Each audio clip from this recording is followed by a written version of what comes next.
Bruchim Habayim. The hour is late, so I'll keep my words short, but I have a lot to tell you this evening. A few years ago, we led a trip together, myself, Rabbi Ibragimov, and Rabbi Mizrahi, and our spouses, and a number of students, some of them I think are here, to Morocco. It was a very, very beautiful and inspirational trip, and the food was pretty good as well. While we were there, I was convinced I was going to meet King Mohammed VI. I'm a big fan of his and his watch collection, which is famous. However, we didn't get to meet him because you don't usually get to meet the king. But we got to stand outside of one of his palaces. There's actually a machloket, a big discussion, how many palaces he actually has, because you inherit them over the years.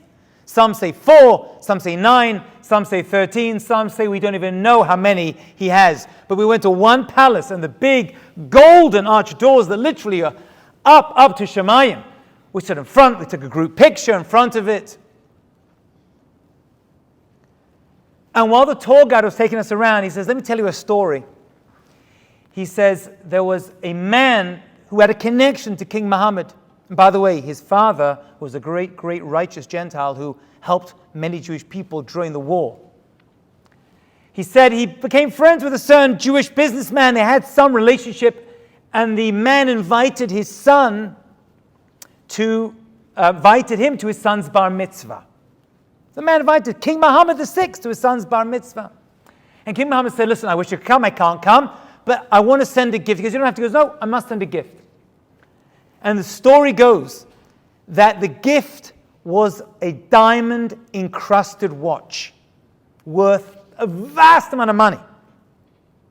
And the man spoke to the king afterwards and said, I can't accept this. It's way, way too much. He's a 13-year-old boy. He's going to walk around with some diamond bling on his hand. Maybe now it's not so crazy to imagine.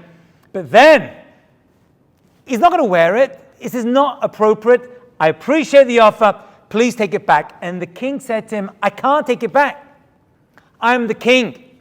And when I give a gift, the gift has to be appropriate to my status, to my stature. If I just give a cheap object to him, it shows that I'm cheap. Because what you give is a reflection of who you are. And actually we learn this from the story of Purim. We know that on the day that Achashverosh married Esther Malka,